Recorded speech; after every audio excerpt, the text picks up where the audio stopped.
ಮಿತ್ರರೇ ನಮಸ್ಕಾರ. ಮಿತ್ರರೇ, ರಾಜ್ಯ ಬಿಜೆಪಿಯಲ್ಲಿ ಉಲ್ಬಣಿಸಿದ್ದಂತಹ ಭಿನ್ನಮತ ಸ್ವಲ್ಪ ಶಮನವಾದಂತೆ ಕಂಡು ಬರ್ತಾ ಇದೆ.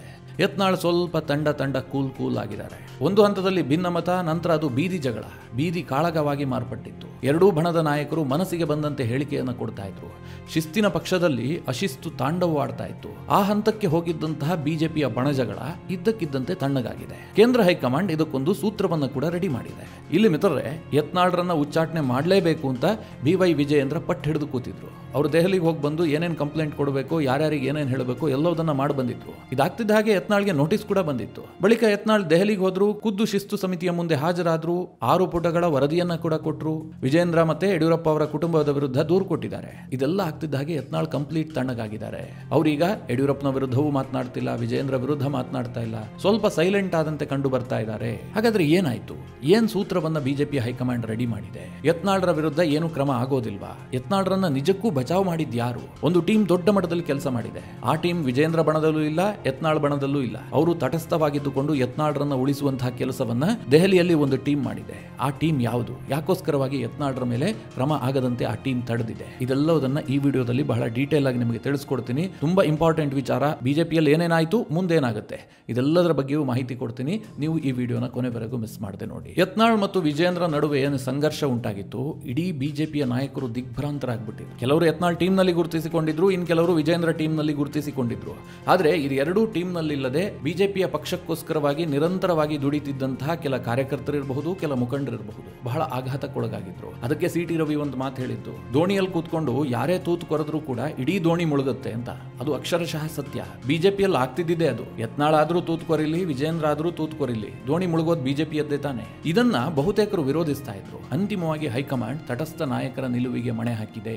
ತಟಸ್ಥ ನಾಯಕರ ಮಾತನ್ನ ಕೇಳಿ ಹೈಕಮಾಂಡ್ ನಿರ್ಧಾರವನ್ನ ಕೈಗೊಂಡಿದೆ. ಹಾಗಾದ್ರೆ ಏನೇನಾಯ್ತು? ಯತ್ನಾಳ್ ಯಾಕೆ ಶಾಂತಗೊಂಡ್ರು? ಶಿಸ್ತು ಸಮಿತಿಯಲ್ಲಿ ಯತ್ನಾಳ್ಗೆ ಬಂದಂತಹ ಸೂಚನೆ ಏನು? ಯತ್ನಾಳ್ ವಿರುದ್ಧ ಕ್ರಮ ಆಗೋದಿಲ್ವಾ? ನೋಡೋದಾದ್ರೆ ನಿಮಗೆಲ್ಲ ಗೊತ್ತಿರುವ ಹಾಗೆ ಯತ್ನಾಳ್ಗೆ ನೋಟಿಸ್ ಕೊಡಲಾಗಿತ್ತು. ಯಾಕೋಸ್ಕರವಾಗಿ ನೋಟಿಸ್ ಕೊಡಲಾಗಿತ್ತು ಅಂತಂದ್ರೆ, ವಿಜೇಂದ್ರ ಖುದ್ದು ದೆಹಲಿಗೆ ಹೋಗಿ ದೂರು ಕೊಟ್ಟಿದ್ರು. ಯತ್ನಾಳ್ ಹದ್ದು ಮೀರಿ ವರ್ತಿಸ್ತಾ ಇದ್ದಾರೆ, ಬಿಜೆಪಿಗೆ ಬಹಳ ಡ್ಯಾಮೇಜ್ ಆಗ್ತಾ ಇದೆ, ಅವರನ್ನು ಉಚ್ಚಾಟನೆ ಮಾಡಲೇಬೇಕು ಅಂತ ವಿಜೇಂದ್ರ ದೂರು ಕೊಟ್ಟು ಬಂದಿದ್ರು. ಅದಾಗ್ತಿದ್ದ ಹಾಗೆ ಯತ್ನಾಳ್ರಿಗೆ ಶೋಕಾಸ್ ನೋಟಿಸ್ ಬರುತ್ತೆ. 10 ದಿನದ ಒಳಗಾಗಿ ಉತ್ತರ ಕೊಡಿ. ಆ ಶೋಕಾಸ್ ನೋಟಿಸ್ ನಲ್ಲಿ ಬಹಳ ಖಾರವಾಗಿ ಹೇಳಲಾಗಿತ್ತು, ನೀವು ಈ ಹಿಂದೆ ಪಕ್ಷ ವಿರೋಧಿ ಚಟುವಟಿಕೆಯಲ್ಲಿ ಭಾಗಿಯಾಗಿದ್ರಿ, ಪಕ್ಷದ ಮುಖಂಡರುಗಳ ವಿರುದ್ಧವಾಗಿ ಹೇಳಿಕೆ ಕೊಟ್ಟಿದ್ರಿ, ಆಗ ನೀವು ಕೊಟ್ಟಂತಹ ಉತ್ತರವನ್ನ ನಾವು ಉದಾರವಾಗಿ ಸ್ವೀಕರಿಸಿದ್ವಿ. ಅಂದ್ರೆ ನಿಮ್ಮ ಸೀನಿಯಾರಿಟಿಯನ್ನ ನೋಡಿ ನಾವು ಆ ಉತ್ತರವನ್ನ ಪರಿಗಣಿಸಿದ್ವಿ.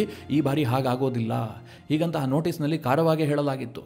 ಇದಾಗ್ತಿದ್ದ ಹಾಗೆ ಯತ್ನಾಳ್ ನೇರವಾಗಿ ದೆಹಲಿಗೆ ಹೋಗ್ತಾರೆ. ಖುದ್ದು ಬಿಜೆಪಿಯ ಶಿಸ್ತು ಪಾಲನಾ ಸಮಿತಿಯ ಅಧ್ಯಕ್ಷರಾದಂತಹ ಓಂ ಪಾಠಕ್ ಅವರನ್ನೇ ಭೇಟಿಯಾಗ್ತಾರೆ. ಭೇಟಿಯಾಗುವ ಸಂದರ್ಭದವರೆಗೂ ಕೂಡ ಯತ್ನಾಳ್ ವಿಜೇಂದ್ರ ವಿರುದ್ಧ ಮಾತನಾಡ್ತಾ ಇರ್ತಾರೆ, ಯಡಿಯೂರಪ್ಪನವರ ವಿರುದ್ಧ ಮಾತನಾಡ್ತಾ ಇರ್ತಾರೆ, ಸಿಕ್ಕಾಪಟ್ಟೆ ವಾಗ್ದಾಳಿ ಮಾಡ್ತಾ ಇರ್ತಾರೆ. ಓಂ ಪಾಠಕ್ ಅವರನ್ನ ಭೇಟಿ ಆಗೋದಕ್ಕೆ ಮುಂಚೆ ಮಾಧ್ಯಮದ ಮುಂದೆ ಮಾತನಾಡೋದಲ್ಲ, ಆಗ್ಲೂ ಕೂಡ ಬಹಳ ಖಾರವಾಗಿ ಪ್ರತಿಕ್ರಿಯೆ ಕೊಟ್ಟಿರ್ತಾರೆ. 6 ಪುಟದ ವರದಿಯನ್ನು ಸಿದ್ಧ ಮಾಡಿದ್ದೀನಿ. ಈ ವರದಿಯಲ್ಲಿ ವಿಜೇಂದ್ರನನ್ನ ಯಾಕೆ ಅಧ್ಯಕ್ಷ ಸ್ಥಾನದಿಂದ ಇಳಿಸಬೇಕು, ಅಡ್ಜಸ್ಟ್ಮೆಂಟ್ ಪಾಲಿಟಿಕ್ಸ್ ಯಾವ ಹಂತಕ್ಕೆ ಹೋಗಿದೆ, ವಂಶವಾದ ಯಾವ ರೀತಿಯಾಗಿ ನಡೀತಾ ಇದೆ, ಭ್ರಷ್ಟಾಚಾರವನ್ನ ಯಾವ ರೀತಿಯಾಗಿ ಮಾಡ್ತಾ ಇದ್ದಾರೆ, ಇದೆಲ್ಲದರ ಬಗ್ಗೆ ಡಜನ್ ಗಟ್ಟಲೆ ಆರೋಪವನ್ನ ಯತ್ನಾಳ್ ಮಾಡಿದ್ರು. ಇದನ್ನೆಲ್ಲ ಶಿಸ್ತು ಪಾಲನಾ ಸಮಿತಿ ಕೊಡ್ತೀನಿ ಅಂತ ಅವ್ರು ಹೇಳಿದ್ರು. ಅದಾಗ್ತಿದ್ದ ಹಾಗೆ ಓಂ ಪಾಠಕ್ ಜೊತೆಗೆ ಯತ್ನಾಳ್ 1.25 ಗಂಟೆಗಳ ಕಾಲ ಮಾತನಾಡ್ತಾರೆ. ಅಷ್ಟೊತ್ತು ಸಭೆ ನಡೆಯುತ್ತೆ. ತನ್ನ ದೂರನ್ನು ಕೊಡ್ತಾರೆ.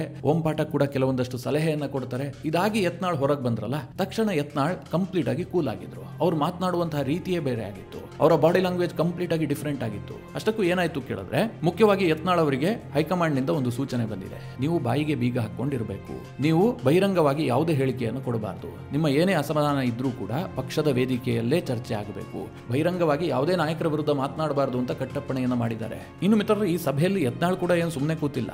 ಅವರು 2006ರಿಂದ 2024ರವರೆಗೆ ಬಿಜೆಪಿಯಲ್ಲಿ ಏನೇನು ಬೆಳವಣಿಗೆ ಆಗಿದೆ, ಯಡಿಯೂರಪ್ಪನವರು ಯಾವ ರೀತಿಯಾಗಿ ಪಕ್ಷ ವಿರೋಧಿ ಚಟುವಟಿಕೆಗಳನ್ನು ಮಾಡಿದ್ದಾರೆ, ಅದು ಕೆಜೆಪಿ ಕಟ್ಟಿದ್ದಿರಬಹುದು, ಈ ಹಿಂದೆ ಸದಾನಂದ ಗೌಡರನ್ನ ಇಳಿಸಿದ್ದಿರಬಹುದು, ನಂತರ ಲಿಂಗಾಯತ ಓಟನ್ನ ಡಿವೈಡ್ ಮಾಡಿದ್ದಿರಬಹುದು, ಅದಾದ ಬಳಿಕ 2019ರಲ್ಲಿ ಅಧಿಕಾರಕ್ಕೆ ಬಂದಿದ್ದು, ಅಧಿಕಾರಕ್ಕೆ ಬಂದ ಮೇಲೆ ಏನೇನಾಯಿತು, ಪಕ್ಷವನ್ನ ಹೇಗೆ ಅವರು ಕಂಟ್ರೋಲ್ ನಲ್ಲಿ ಇಟ್ಕೊಂಡಿದ್ದಾರೆ, ಇದೆಲ್ಲವುದನ್ನು ಕೂಡ ಯತ್ನಾಳ್ ದೂರಿನಲ್ಲಿ ತಿಳಿಸಿದ್ದಾರೆ. ಮಿತ್ರರೇ, ಇದೆಲ್ಲ ಒಂದು ಭಾಗ.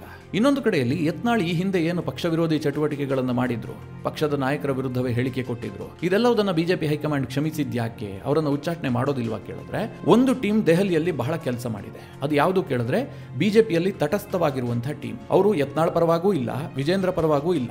ಒಂದು ಹಂತದಲ್ಲಿ ಅವರಿಗೆ ಯತ್ನಾಳ್ರನ್ನ ಬಚಾವ್ ಮಾಡಲೇಬೇಕು ಅನ್ನುವಂಥ ಮನಸ್ಸಿತ್ತು. ಅದರಲ್ಲಿ ಮುಖ್ಯವಾಗಿ ಯಾರ್ಯಾರಿದ್ರು ಕೇಳಿದ್ರೆ, ಒಂದು ಪ್ರಹ್ಲಾದ್ ಜೋಶಿ, ಎರಡನೆಯದು ಸೋಮಣ್ಣ, ಮೂರನೇದಾಗಿ ಶೋಭಾ ಕರಂದ್ಲಾಜೆ, ನಾಲ್ಕನೇದಾಗಿ ಬಸವರಾಜ ಬೊಮ್ಮಾಯಿ. ಈ 4 ಜನರಿಗೂ ಕೂಡ ದೆಹಲಿಯ ಹೈಕಮಾಂಡ್ ನಾಯಕರು ಆಕ್ಸೆಸಬಲ್ ಇದ್ದಾರೆ. ಇವ್ರ ಮಾತನ್ನ ಹೈಕಮಾಂಡ್ ಕೇಳುತ್ತೆ. ಹೀಗಾಗಿ ಈ 4 ಜನ ನಿರಂತರವಾಗಿ ಪ್ರಯತ್ನ ಮಾಡಿದ್ದಾರೆ. ಕೆಲ ಸಂಸದರು ಕೂಡ ಇವರಿಗೆ ಕೈ ಜೋಡಿಸಿದ್ದಾರೆ. ಇಲ್ಲಿ ಮಿತ್ರರೇ, ದೊಡ್ಡ ಪ್ರಯತ್ನ ಮಾಡಿದ್ದು ಒಂದು ಪ್ರಹ್ಲಾದ್ ಜೋಶಿ, ಎರಡನೇದಾಗಿ ಸೋಮಣ್ಣ. ಇವರಿಬ್ಬರ ಪ್ರಯತ್ನದ ಫಲವಾಗಿ ಯತ್ನಾಳ್ ಇವತ್ತು ಉಚ್ಚಾಟನೆ ಆಗದೆ ಉಳಿದಿರುವಂತಹದ್ದು. ಒಂದು ಕಾಲದಲ್ಲಿ ಮಿತ್ರರೇ, ಇದೇ ಪ್ರಹ್ಲಾದ್ ಜೋಶಿ ಮತ್ತು ಜಗದೀಶ್ ಶೆಟ್ಟರ್ ಇಬ್ಬರೂ ಕೂಡ ಯತ್ನಾಳ್ ವಿರುದ್ಧವಾಗಿದ್ರು. ಯತ್ನಾಳ್ ಈ ಹಿಂದೆ ಪಕ್ಷ ಬಿಟ್ಟು ಹೋಗಿದ್ರು. ಪಕ್ಷ ಬಿಟ್ಟು ಹೋಗಿ ಅವರು JDS ಅನ್ನು ಸೇರ್ಕೊಂಡಿದ್ರು. ಬಿಜೆಪಿಯಿಂದ ಉಚ್ಚಾಟನೆ ಕೂಡ ಆಗಿದ್ರು. ಮತ್ತೆ ಅವರನ್ನ ಪಕ್ಷಕ್ಕೆ ಕರೆತರಬೇಕು ಅಂತ ಯಡಿಯೂರಪ್ಪನವರು ಒಂದು ಪ್ರಯತ್ನ ಮಾಡ್ತಾರೆ. ಯತ್ನಾಳ್ ಬರಬೇಕು, ನಮ್ಗೆ ಆ ಭಾಗದಲ್ಲಿ ಒಂದು ಸ್ಟ್ರೆಂತ್ ಬರುತ್ತೆ ಅಂತ ಇದೇ ಯಡಿಯೂರಪ್ಪನವರು ಪ್ರಯತ್ನ ಮಾಡಿದ್ರು. ಆಗ ಮಿತ್ರರೇ, ಪ್ರಹ್ಲಾದ್ ಜೋಶಿ ಮತ್ತು ಜಗದೀಶ್ ಶೆಟ್ಟರ್ ತೀವ್ರವಾಗಿ ವಿರೋಧ ವ್ಯಕ್ತಪಡಿಸಿರ್ತಾರೆ. ಅವರನ್ನು ಕರ್ಕೊಂಡ್ ಬರೋದು ಬೇಡ, ಅವರೊಂದು ಪಕ್ಷದ ಚೌಕಟ್ಟಿನಲ್ಲಿ ಕೆಲಸ ಮಾಡೋದಿಲ್ಲ, ಅವ್ರು ಬರೋದ್ರಿಂದ ಹಾನಿ ಆಗೋದು ಜಾಸ್ತಿ ಅಂತ ಹೇಳಿ ಪ್ರಹ್ಲಾದ್ ಜೋಶಿ ಮತ್ತು ಜಗದೀಶ್ ಶೆಟ್ಟರ್ ನಿರಂತರವಾಗಿ ಪ್ರಯತ್ನ ಮಾಡಿರ್ತಾರೆ. ಆದ್ರೆ ಯಡಿಯೂರಪ್ಪನವರು ಹಠ ಹಿಡಿದು ಯತ್ನಾಳ್ ಅವರನ್ನು ಪಕ್ಷಕ್ಕೆ ಸೇರಿಸ್ಕೊಳ್ತಾರೆ.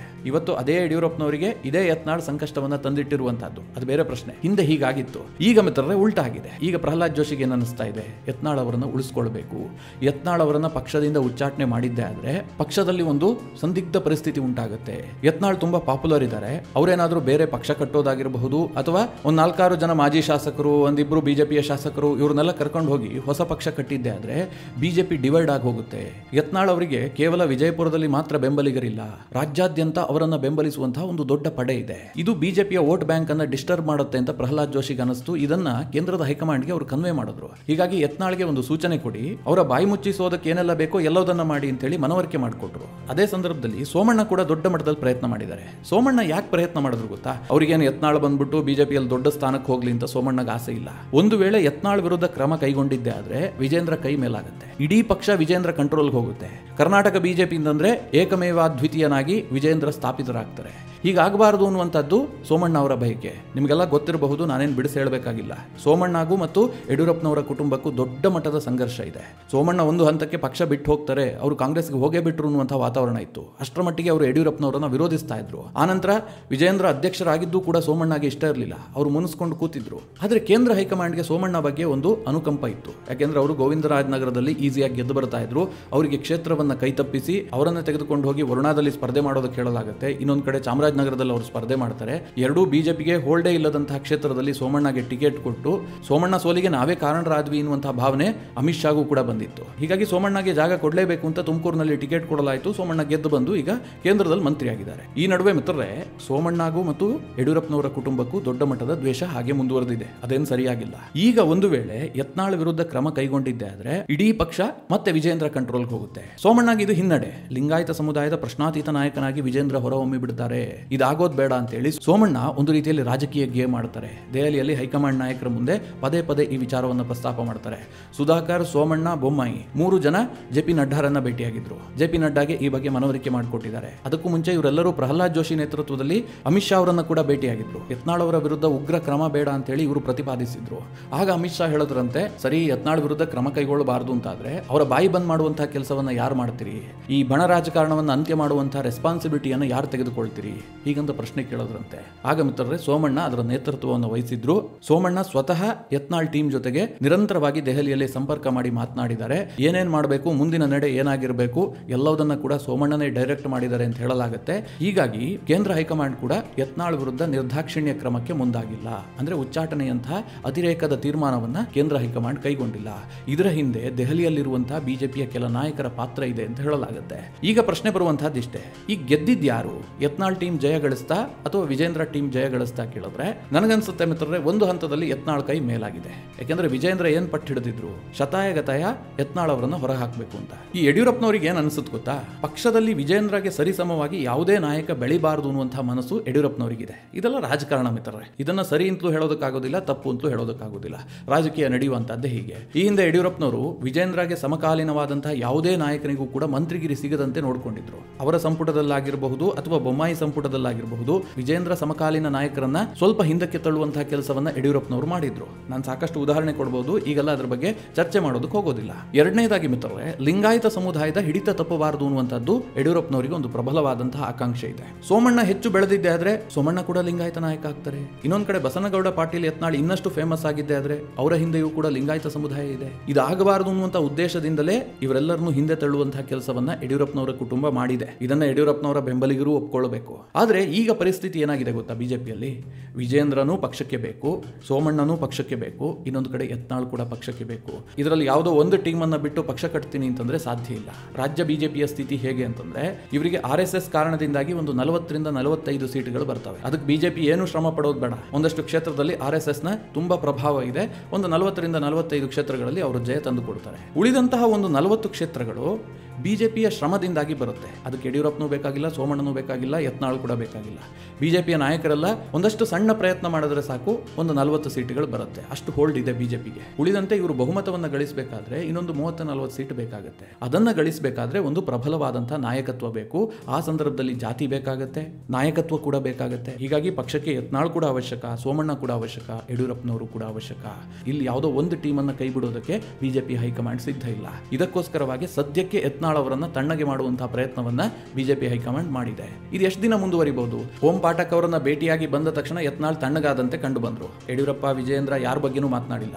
ಪಕ್ಷದ ನಾಯಕರು ಹೇಳಿದ್ದಾರೆ, ಶಾಂತವಾಗಿರುವಂತೆ ಸೂಚನೆ ಕೊಟ್ಟಿದ್ದಾರೆ, ನಿಮಗೆ ಒಳ್ಳೆ ಭವಿಷ್ಯ ಇದೆ ಅಂತ ಕೂಡ ಹೇಳಿದ್ದಾರೆ. ಇಷ್ಟು ಮಾತ್ರ ಯತ್ನಾಳ್ ಹೇಳಿದ್ರು. ಇದು ಎಷ್ಟು ದಿನ ಮುಂದುವರಿಯುತ್ತೆ ಕೇಳಿದ್ರೆ ನನಗನ್ಸುತ್ತೆ ಮಿತ್ರರೇ, ಯತ್ನಾಳ್ ಏನಾದ್ರೂ ಒಂದು ತಿಂಗಳ ಕಾಲ ತಾಳ್ಮೆಯನ್ನು ತೆಗೆದುಕೊಂಡಿದ್ದೆ ಆದ್ರೆ ಪಕ್ಷದ ಹೈಕಮಾಂಡ್ ಒಂದು ದೊಡ್ಡ ನಿರ್ಧಾರವನ್ನು ತೆಗೆದುಕೊಳ್ಳುತ್ತೆ. ಅಂದ್ರೆ ವಿಜೇಂದ್ರರನ್ನ ಅಧ್ಯಕ್ಷ ಗಾದಿಯಿಂದ ಇಳಿಸುತ್ತೆ ಅಂತ ನನಗನ್ಸೋದಿಲ್ಲ. ಪಕ್ಷದ ಕೋರ್ ಕಮಿಟಿಯನ್ನ ಬದಲು ಮಾಡುತ್ತೆ. ಈಗೇನು ವಿಜೇಂದ್ರ ಅಧ್ಯಕ್ಷರಾದ ಬಳಿಕ ಒಂದು ಕೋರ್ ಕಮಿಟಿ ರಚನೆ ಆಗಿದೆ. ಅದರಲ್ಲಿ ವಿಜೇಂದ್ರ ಕೈ ಮೇಲಾಗಿದೆ. ತನಗೆ ಬೇಕಾದವರನ್ನ ಅಂದ್ರೆ ಜಿ ಹುಜೂರ್ ಅನ್ನುವವರನ್ನ ಮಾತ್ರ ತಂದು ನೇಮಕ ಮಾಡಿಕೊಂಡಿದ್ದಾರೆ. ಇದರಲ್ಲಿ ಬದಲಾವಣೆ ಆಗುತ್ತೆ. ಯತ್ನಾಳ್ ಟೀಮ್ ಇರಬಹುದು ಅಥವಾ ತಟಸ್ಥರಾಗಿರಬಹುದು, ಇವರೆಲ್ಲರಿಗೂ ಹೆಚ್ಚಿನ ಮಾನ್ಯತೆಯನ್ನು ಕೊಟ್ಟು ಇಡೀ ಪಕ್ಷವನ್ನ ಒಂದೇ ವೇದಿಕೆಯಲ್ಲಿ ತರುವಂತಹ ಕೆಲಸವನ್ನ ಹೈಕಮಾಂಡ್ ಮಾಡುತ್ತೆ. 100% ಮಾಡುತ್ತೆ. ಒಂದು ವೇಳೆ ಯತ್ನಾಳ್ ಏನಾದ್ರೂ ಅದರ ಒಳಗೆ ತಾಳ್ಮೆಯನ್ನ ಕಳೆದುಕೊಂಡಿದ್ದೇ ಆದ್ರೆ, ಇನ್ನೊಮ್ಮೆ ಅವರು ಇದೇ ರೀತಿಯಾಗಿ ಬೀದಿ ಜಗಳಕ್ಕೆ ಮುಂದಾಗಿದ್ದೇ ಆದ್ರೆ, ಅಥವಾ ಪದೇ ಪದೇ ಸಪರೇಟ್ ಆಗಿ ಸಭೆ ಮಾಡೋದಾಗಿರಬಹುದು, ಭಿನ್ನಮತೀಯರನ್ನೆಲ್ಲ ಒಟ್ಟಿಗೆ ಸೇರಿಸಿಕೊಂಡು ಮತ್ತೆ ಗುಂಪುಗಾರಿಕೆಯನ್ನು ಮಾಡೋದಾಗಿರಬಹುದು, ಇದನ್ನೆಲ್ಲ ಮಾಡಿದ್ದೆ ಆದ್ರೆ ಹೈಕಮಾಂಡ್ ನಿಜವಾಗ್ಲೂ ಕೂಡ ಯತ್ನಾಳ್ ವಿರುದ್ಧ ಕ್ರಮ ಕೈಗೊಳ್ಳುತ್ತೆ. ಸದ್ಯಕ್ಕೆ ಯತ್ನಾಳ್ ಅವರಿಗೆ ಒಂದು ಲೈಫ್ ಲೈನ್ ಸಿಕ್ಕಿದೆ. ಯತ್ನಾಳ್ ಇಷ್ಟು ದಿನ ಮಾಡಿದ ಎಲ್ಲ ತಪ್ಪುಗಳನ್ನ ಹೈಕಮಾಂಡ್ ನಾಯಕರು ಬಹಳ ಉದಾರವಾಗಿ ಸ್ವೀಕರಿಸಿದ್ದಾರೆ. ಮುಂದೆ ಹೀಗಾಗತ್ತೆ ಅಂತ ಹೇಳೋದಕ್ಕೆ ಸಾಧ್ಯ ಇಲ್ಲ. ಒಂದು ವೇಳೆ ಯತ್ನಾಳ್ ಅವರು ತಾಳ್ಮೆಯಿಂದ ವರ್ತಿಸಿ ಪಕ್ಷದ ಚೌಕಟ್ಟಿನಲ್ಲಿ ಕೆಲಸವನ್ನ ಆರಂಭಿಸಿದ್ದೆ ಆದ್ರೆ ಯತ್ನಾಳ್ಗೆ ಒಂದು ದೊಡ್ಡ ಸ್ಥಾನಮಾನವನ್ನ ಹೈಕಮಾಂಡ್ ಖಂಡಿತವಾಗ್ಲೂ ಕಲ್ಪಿಸುತ್ತೆ. ಈ ರೀತಿಯಾಗಿ ದೆಹಲಿಯ ಮೂಲಗಳು ಕೂಡ ಹೇಳ್ತಾ ಇದ್ದಾವೆ. ಮಿತ್ರರೇ, ಈ ಇಡೀ ಬೆಳವಣಿಗೆಯ ಬಗ್ಗೆ ನೀವೇನು ಹೇಳ್ತೀರಿ? ಯಾರ ಕೈ ಮೇಲಾಗಿದೆ ಅಂತ ನಿಮ್ಗೆ ಅನಿಸುತ್ತೆ? ನಿಮ್ಮ ಅನಿಸಿಕೆ ಅಭಿಪ್ರಾಯವನ್ನು ಕಮೆಂಟ್ ಮಾಡುವ ಮೂಲಕ ನಮಗೆ ತಿಳಿಸಿ. ಹಾಗೆ ನಿಮಗೆ ಈ ವಿಡಿಯೋ ಇಷ್ಟವಾದರೆ ಲೈಕ್ ಮಾಡಿ. ಜೊತೆಗೆ ನೀವಿನ್ನೂ ನಿಮ್ಮ ನೆಚ್ಚಿನ ಸಂಸ್ಕಾರ ಸೌರಭ ಯೂಟ್ಯೂಬ್ ಚಾನಲ್ನ ಸಬ್ಸ್ಕ್ರೈಬ್ ಮಾಡಿಲ್ಲ ಅಂತಾದರೆ ಈ ಕೂಡಲೇ ಸಬ್ಸ್ಕ್ರೈಬ್ ಮಾಡಿ. ಮುಂದಿನ ಎಲ್ಲ ಅಪ್ಡೇಟ್ಗಳ ನೋಟಿಫಿಕೇಶನ್ಗಾಗಿ ಬೆಲ್ ಐಕಾನ್ ಒತ್ತಿ.